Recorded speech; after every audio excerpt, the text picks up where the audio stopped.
Breaking tonight, China sent a naval task force to Australia's doorstep, and Canberra didn't tell its own people. The Pacific is shifting beneath Australia's feet. China dispatched a 4-ship naval armada into Australia's near region in December 2025. Not once, not even twice. This was the second time in less than a year.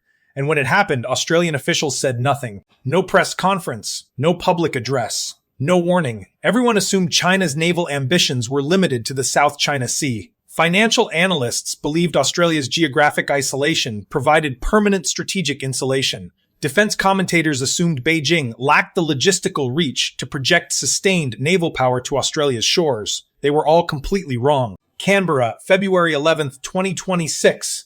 Not in a prime ministerial statement, not in a parliamentary debate, not even in a scheduled press briefing. In a Senate estimates hearing, the kind most Australians never watch, Australia's Chief of Defence Force confirmed what should have been front-page news weeks earlier. A Chinese naval task group had deliberately operated close to Australian waters in December 2025. They came within 5 to 7 nautical miles of Australia's exclusive economic zone. Translation: China sailed a warship fleet to Australia's border, and the government decided the public didn't need to know. And what happened next? The story that was never debated, never discussed, never given to the Australian people, the story that reveals exactly why the Indo-Pacific is now the most consequential theater on Earth, is the one we're telling tonight. Dear viewers, between February and December 2025, something extraordinary happened in the waters surrounding Australia. China didn't just test a capability, it demonstrated one, twice, and the second demonstration was more alarming than the first. This is not a story about ships. This is a story about what those ships represent and what Australia's silence about them cost every single person watching this video. Let's go back to the beginning. February 2025, 3 Chinese warships circumnavigated the entire Australian continent. That voyage drew attention. International headlines, government statements, defense analysts sounding alarm bells. Australia's public knew it happened, debated what it meant, and questioned what Canberra should do next. That was round 1. December 2025. China returned. This time, the task group was larger, more capable, and more deliberate. 4 vessels. Not a destroyer group. Not a routine patrol. A combined arms naval formation. The Yushin-class amphibious assault ship, the kind of vessel designed to land thousands of troops on a hostile shore. The Renhai-class cruiser, one of China's most advanced surface combatants, bristling with long-range missiles. The Zhangkai-class frigate, a multi-role warship providing layered defense, and the Fuchi-class replenishment vessel, the logistics backbone that means this fleet doesn't need to go home when its fuel runs low. That last ship is the one that should keep Australian strategists awake at night. A replenishment vessel doesn't just extend range. It announces intent. It says we are not passing through. We can sustain operations here, far from our home ports, for as long as we choose. This task group transited into the Pacific. It operated through the Southwest Pacific near Noumea. It moved north through the island chains and Papua New Guinea, Australia's closest neighbor, Australia's immediate strategic buffer. It then swung south and approached Australia's exclusive economic zone, closing to within 5 to 7 nautical miles. And then it turned north again, mission complete. Now, here's what Chinese officials would tell you. Under international law, every one of those maneuvers was entirely legal. China is correct. Vessels of any nation are entitled to sail through exclusive economic zones. Australia itself depends on that principle. Every Australian naval deployment to the South China Sea, to the Taiwan Strait, to the waters that China wishes were closed, all of it rests on the same freedom of navigation doctrine that permits Chinese ships to sail near Jervis Bay. But legality and strategic significance are not the same conversation.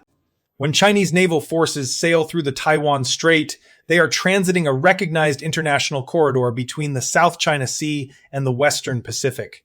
When Chinese vessels operate in Southeast Asian waters, they are moving through a densely trafficked, commercially vital region that connects the world's largest economies. Australia's northeastern exclusive economic zone is none of those things. It is not a major transit corridor. It does not sit between China and its strategic destinations.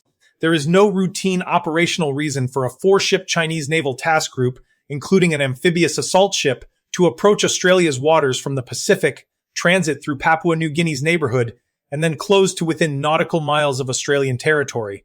So why did they go there? Translation: because they could, and because they wanted Canberra to know they could. This is the part of the story that demands honest reckoning. For most of Australia's modern history, the idea of a foreign navy operating with genuine reach in Australia's immediate vicinity existed only in history books.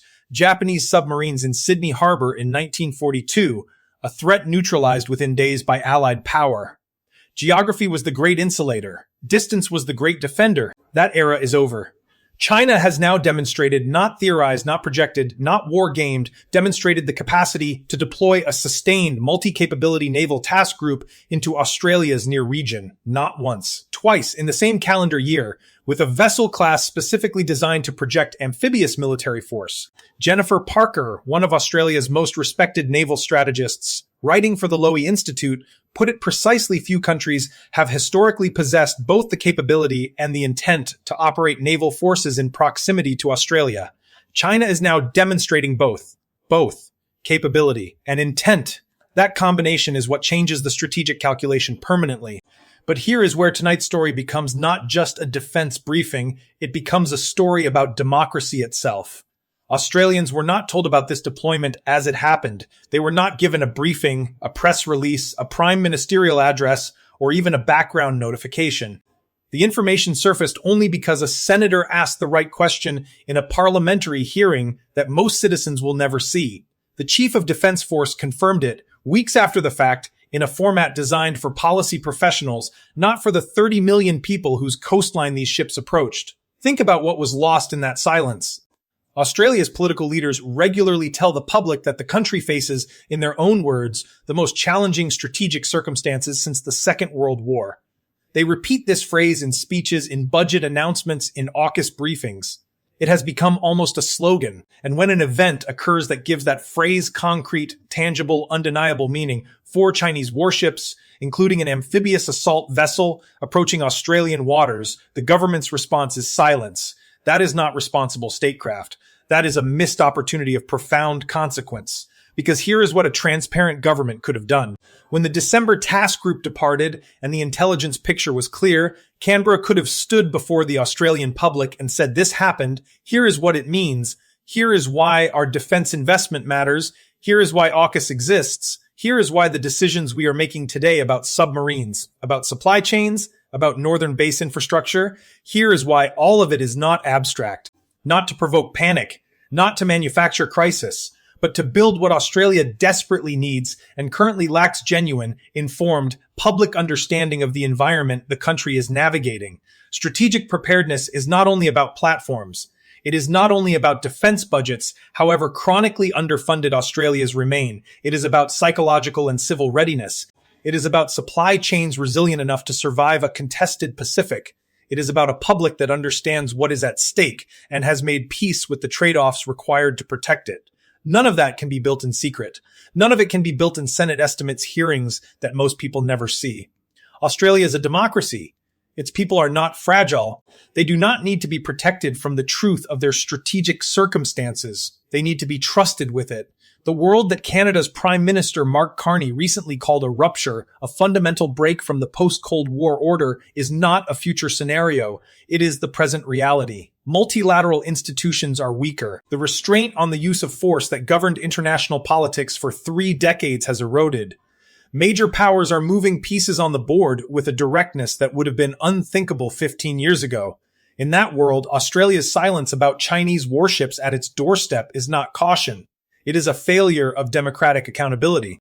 And it is a failure that cost the Australian public a chance to understand, in real time, through a concrete and visible example, exactly why the strategic choices being made in Canberra today are not optional, not excessive, not fear-mongering, but necessary. China sent 4 warships to Australia's waters. One of them was designed to land an army on a beach. Australia said nothing. That should change. If this story made you think differently about what's unfolding in the Pacific, share it with someone who needs to hear it. The public debate that Canberra refused to start will keep having it here. Subscribe, stay with us, and don't let the most important story in the world happen in silence.